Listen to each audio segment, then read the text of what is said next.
बिस्मिल्लाहिर्रहमानिर्रहीम अस्सलाम वालेकुम। आप अंदाज़ा करें कि इज़राइल की जंग इस वक्त इतने तबाहकुन मोड में दाखिल हो चुकी है कि जो पहले कभी नहीं हुआ वो अब हो रहा है। देखिए, पहले तो हमने देखा कि सुरंगों से ये चीज़ें तबाह कर रहे थे, लेकिन अब आपको दिखाते हैं जो सबसे खतरनाक मनाजिर हैं। वो ये है कि इज़राइल के टैंक्स जहाँ जहाँ जाने हैं, हमास को पता है उन इलाकों का, उन जगहों का। उन्होंने काम ये किया कि सड़कों के ऊपर यानी बारूद बिछा दिया है, और ये चीज़ें आप सारी डिवाइसेस जो हैं वो बिछा दी। अब ये पहली दफ़ा हम देख रहे हैं कि ऐसी अजीबोगरीब सूरत हाल हो रही है कि जब ये बिछा दी है तो इजराइल के टैंक्स और बुलडोज़र वहाँ से गुजरते हैं, उनको मारने की ज़रूरत ही नहीं है। वो खुद ही हवा में तबाह हो जाते हैं और उनके टुकड़े टुकड़े हो जाते हैं, रेजा रेजा वो हो जाते हैं। और ये इजराइल के लिए अब तक का सबसे ज़्यादा भयानक मामला है। देखिए, एक तरफ तो उन पर जो मिसाइल हैं उनसे हमला हो रहा है जो उन्होंने बनाए हुए, लेकिन ये नई चीज़ आई है। अब सवाल यहाँ पर जो इजराइल की फोर्सेस के लिए सबसे बड़ा ये खड़ा हो गया है कि वो मॉनिटरिंग कर रहे हैं पूरी तरह, यानी ड्रोन से, चीज़ों से।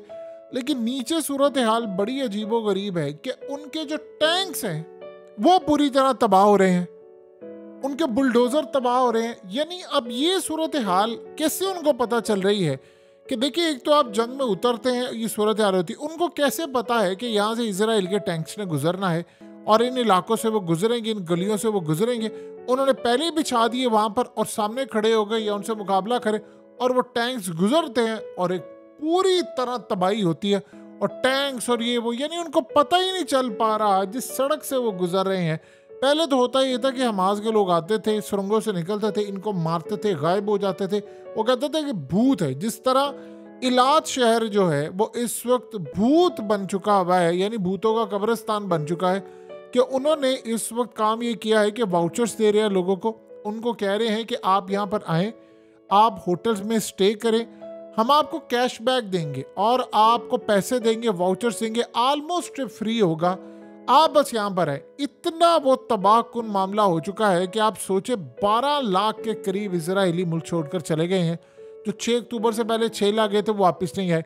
और ये सारे मनाजिर देखकर कि यहाँ पर उनके टैंक्स जा रहे हैं, ये उनको बता रहे हैं कि हमने 80% इलाका फतह कर लिया है और हमने हमास को शिकस्त दे दी है ऑलमोस्ट। और शिकस्त की ये सूरत हाल है कि टैंक्स जा रहे हैं और टैंक्स तबाह हो रहे हैं। इस तरह की सूरत हाल तो गालिबन अमेरिका के साथ भी नहीं होती अफगानिस्तान के अंदर। यानी आप ये सोच रहे हैं कि अब उनकी फोर्सेस के लोग चीख रहे हैं, वो डर रहे हैं टैंक्स में बैठे हुए कि यहाँ से हम जाएंगे, हमें नहीं पता कि किसी भी वक्त एक सेकंड में मौत आ जाएगी। आप सोचे ज़रा उन फौजियों की क्या सूरत हाल होगी जो टैंक्स में जाते हैं, और इतना खौफ होता है उनका। पहले वो टैंक्स में क्यों जाता है? देखिए, आम रूटीन में हमास के लोग सड़कों पर है ना, वो सड़कों पर जा रहे हैं, वो इनसे लड़ाई कर रहे हैं, वो भी मारे जा सकते हैं, उनको भी मौत आ सकती है। लेकिन सवाल ये पैदा होता है कि आप उन टैंक्स के अंदर बैठे हुए फौजियों की सूरत हाल का अंदाज़ा लगा लें कि जिनको पहले इर्द गिर्द से मिसाइल आते हैं, ऊपर से मॉनिटरिंग हो रही है, फिर भी वो नहीं बच पा रहे। अब नई सूरत हाल है। सवाल यहाँ पर यह पैदा होता है कि जो लोग हैं, ये बारूदी डिवाइसेस जो लगाते हैं, ये इनको नज़र नहीं आ रही, ये तो पूरी मॉनिटरिंग कर रहे हैं ऊपर से। और इनके तो ड्रोन्स हैं, इनकी तमाम चीज़ें, इनके पास हर तरह की चीज़ है। तो फिर ये क्या हो रहा है? देखिए, इस सारी सूरत हाल में अगर इंडिपेंडेंट मीडिया को यहाँ पर जाने दिया जाए, आप यकीन कीजिए लोगों के रोंगटे खड़े हो जाएंगे।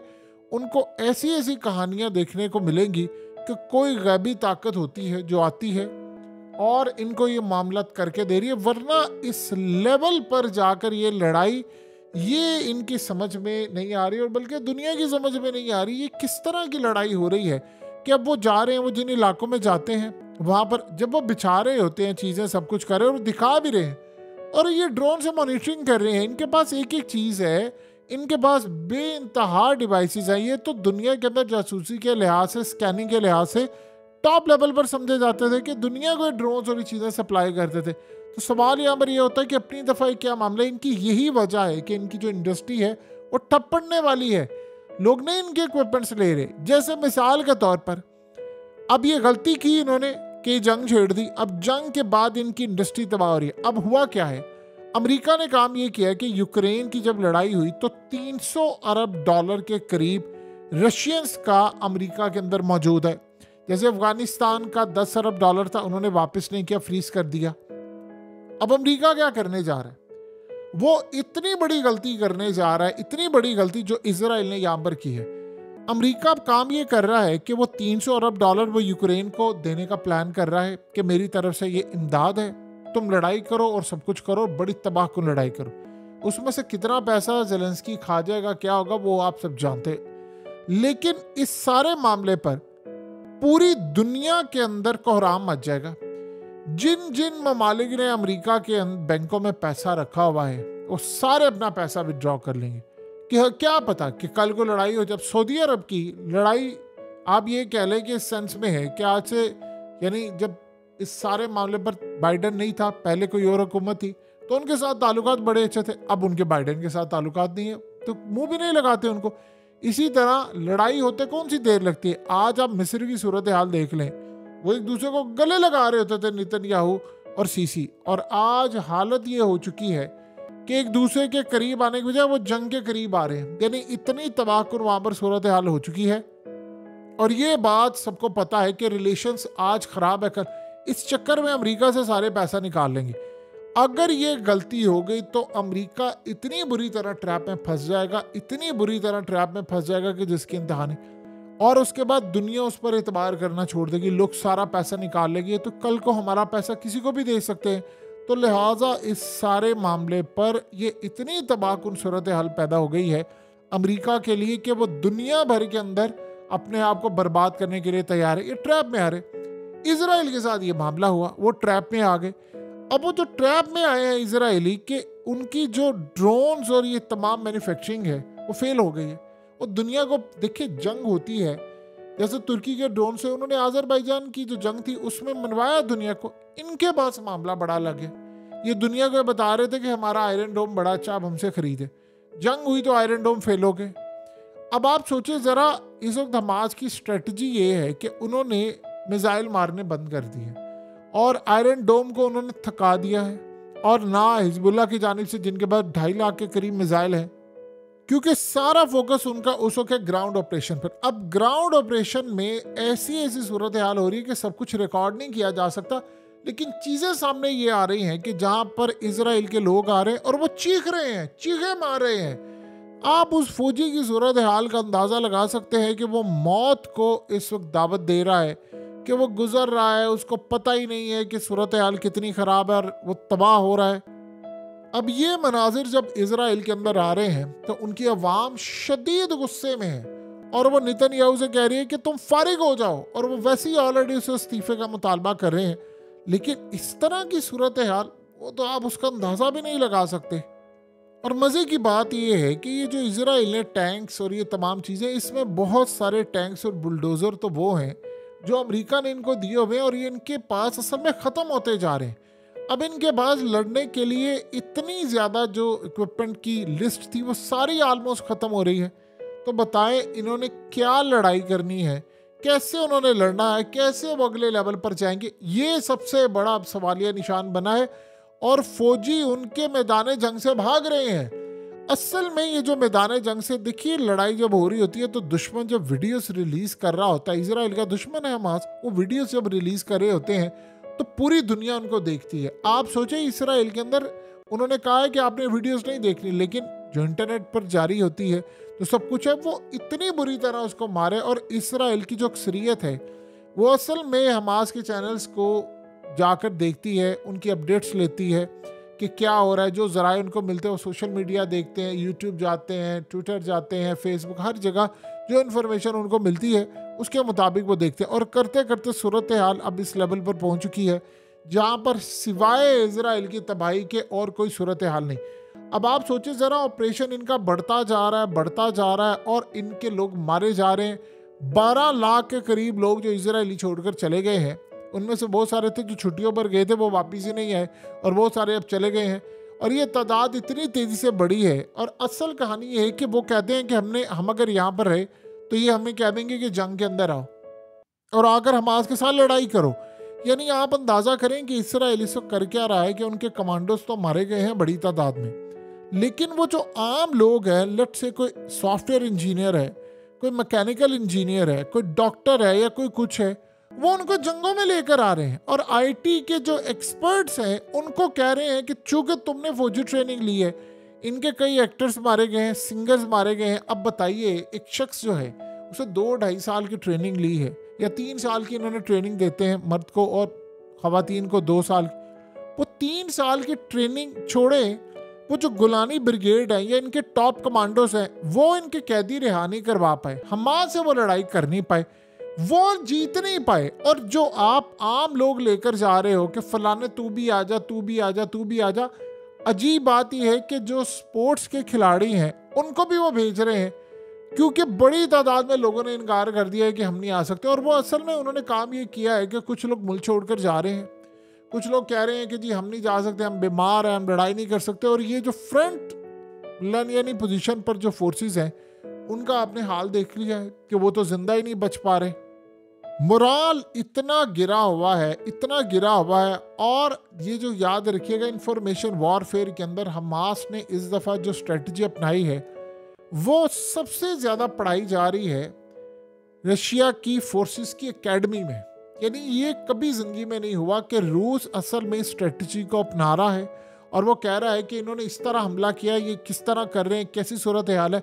वो असल में यूक्रेन के अंदर ये काम करना चाहता है। अब साथ ही कह रहे हैं कि जी हिजबुल्लाह मदद करने के लिए नहीं गई हमास की। ईरान ने कहा कि हमने हमास से पूछा कि आपको मदद चाहिए हथियारों की, चीज़ों की। वैसे ये कहने की बातें ऊपर ऊपर से, अंदर खाते हो सारी मदद कर दे, लेकिन उन्होंने ओपनली कहा हमारे आपकी मदद करने के लिए कुछ नहीं। कहते हैं हमें हमास ने कहा कि हमें भी आपकी मदद की जरूरत है, हम आसानी के साथ इसराइल के साथ 1 साल लड़ सकते हैं। अब 1 साल में इसराइल की सूरत हाल जो हो जाएगी, इस वक्त इसराइल अमन के लिहाज से 146वें नंबर पर पहुंच चुका है।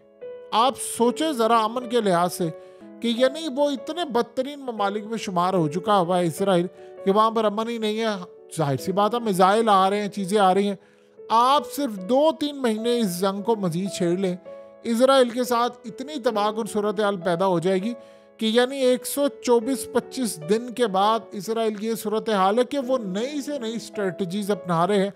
असल में उन्होंने जो जंग इनके साथ लड़ी थी वो 5 साल तक इसकी तैयारी करते रहे। इन्होंने असल में प्लान ये किया था कि गालिबन इन्हीं इलाकों में, हो सकता है 2024 में जाते और ये लड़ाई छेड़ देते। उन्होंने पहले छेड़ दी। उनका प्लान बड़ा क्लियर था और साफ था। पहले उन्होंने प्लान ये किया था कि हम इनके बंदे लेकर जाएंगे, हम इन पर हमला करेंगे और फिर उसके बाद ये लड़ाई करेंगे और जो भी सूरत हाल होगी वो एक्सपेक्टेड था कि इन्होंने हमला करना है। उन्होंने कहा कि हम कैदियों के बदले छुड़वाएंगे, लेकिन इसराइल इस जंग को छेड़ देगा इस लेवल पर, इसके लिए वो शायद मेंटली तौर पर पहले से ही तैयार थे कि ये सारा काम हो जाएगा। इजराइल ने प्लान ये किया कि हमने लड़ाई कर लेनी है इनके साथ, हम इनको मार देंगे। वो ये अज्यूम करके बैठे हुए थे, न जाने किन रिपोर्ट्स की बुनियाद के ऊपर वो ये अज्यूम करके बैठे हुए थे कि हम ये जंग जीत लेंगे, हम फलाना कर देंगे। ये सारी जंग इनके गले पड़ गई है। आप उधर देख लें कि इजराइल किसको ब्लेम कर रहा है, वो अमेरिका को ब्लेम कर रहा है। वो अमेरिका को ये बात कह रहा है कि तुम्हारी वजह से मैं इस जंग को जीत नहीं पा रहा। और वो आगे से कह रहा है कि तुमने चूंकि ईरान पर हमला नहीं किया और ये तुमने मुझे सिर्फ ब्लफ किया है, खाना पूरी किया है, इराक शाम में हमला करके वहाँ उनके बंदे पहले से निकाल दिए थे। तुम असल में बुज़दिल हो, तुम लड़ाई नहीं करना चाहते। तुम अगर लड़ना चाहते होते तो आज ये सूरत हाल ना आती। आप सोचे ज़रा कि 125-150 अरब डॉलर के करीब जंग में इसराइल का गर्क हो गया है। इनकी इकॉनमी इतनी यानी तबाह हो गई है, इमदाद, असला सब कुछ तबाह हो गया। और एक बड़ी मज़े की बात हुई है और वो ये बात हुई है कि अमेरिका जो टैंक्स, जो असला, जो तमाम चीज़ें भेज रहा है वो सारी हमास के लोग तबाह करें।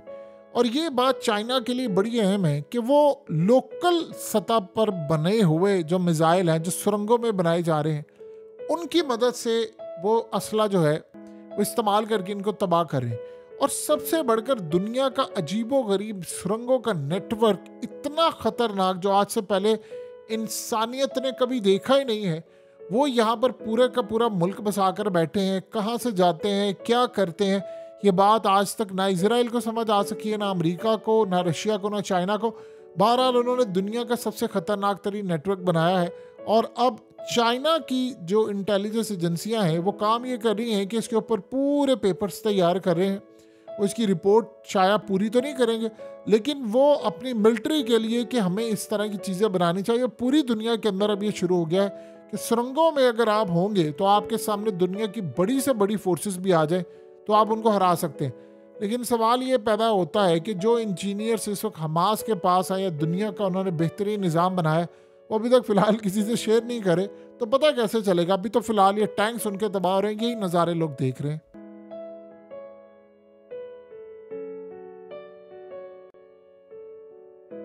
हकीकत टीवी को सब्सक्राइब करना मत भूलें, वीडियो को लाइक करें, शेयर करें और कमेंट सेक्शन में अपनी राय का इजहार ज़रूर करें।